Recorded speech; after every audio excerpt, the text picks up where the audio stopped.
Girl, you are. You said in your last interview that the thing you strive for is organized growth.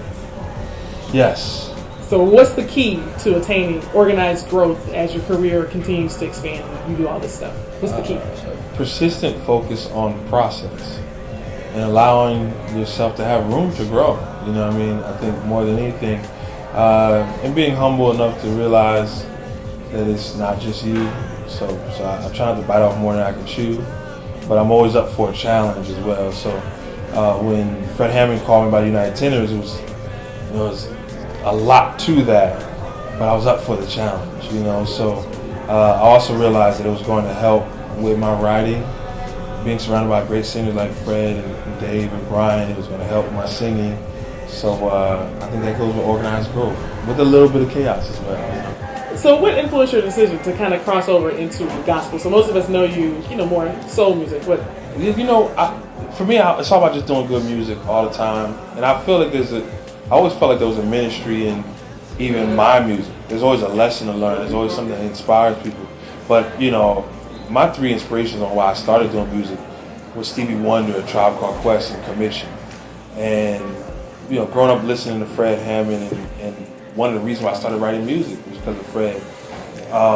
It's the greatest way I could really also tell him thank you for giving me inspiration to start my career. And the form with those other guys, man, is really, really big. It's a bigger purpose.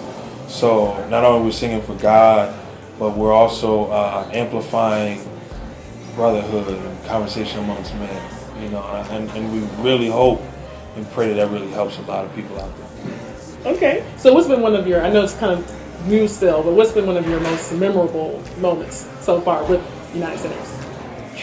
Man, it goes from the first time walking Fred's house to recording the first song we recorded to the last. I know the last song we recorded was actually the first single, Hearing Our Praise, and they actually recorded their parts before me. I had missed the first two sessions when I was doing a show in South Africa the first time, and then Hurricane Sandy came right when I was trying to fly there the second time.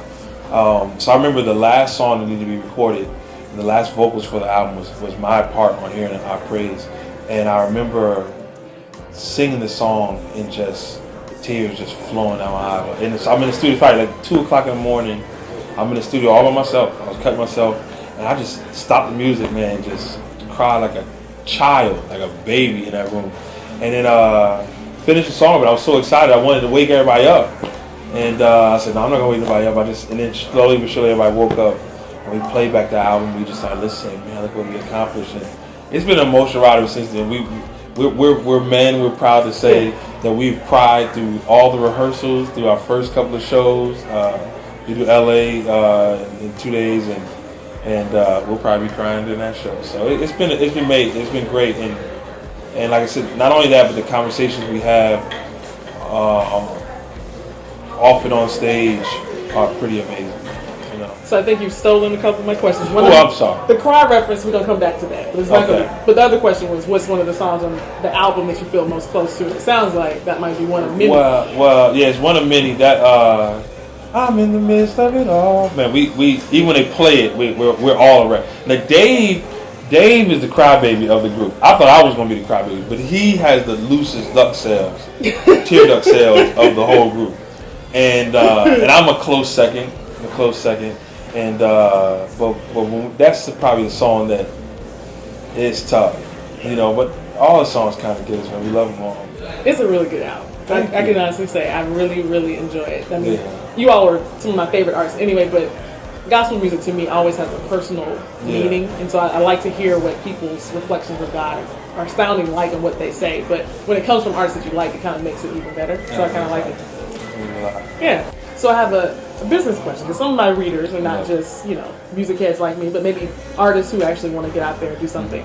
And the thing I keep hearing about in the indie movement is that you want to keep your voice, your image, your brand, whatever it is. Yeah. And I know that for you to get to be where you are, you probably have a team, a pretty good-sized team. Indeed. What do you think is one of the keys to building a team and making sure that your brand and your image stays with each person that's representing you? So I'm sure you're here, but then you have people who are all over the place doing things on your behalf. What's the key to making sure your brand is consistent across all those things? Interesting enough, most artists probably don't realize that one of their number one jobs as an artist is to keep their surroundings motivated, keep their band motivated, keep their staff motivated, keep their managers motivated.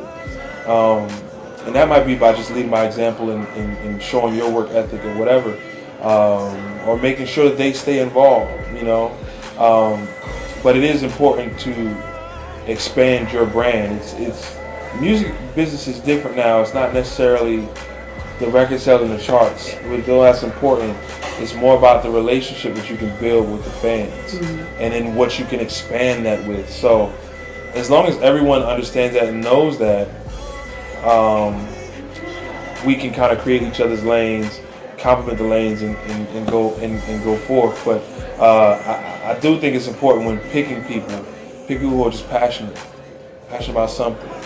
You know, I had to learn a lot of things. I mean, you'll have someone who's a great worker when they're working on something they want to do. Yeah. But can you find a great worker who will work on something that you want them to do? You know, and you need both, to be honest, because you can't always you can't always just have you and your thought and everyone operate on your thought. You need someone else who's thinking something different and surprising you with their stuff. So that's another level. You have debates all the time as well, and I love the fact that we can make mistakes and we can have big victories as well, and we figure it out and improve and go forth next year. Hello world, this is Eric Roberson and you are watching FindingTheBside.com.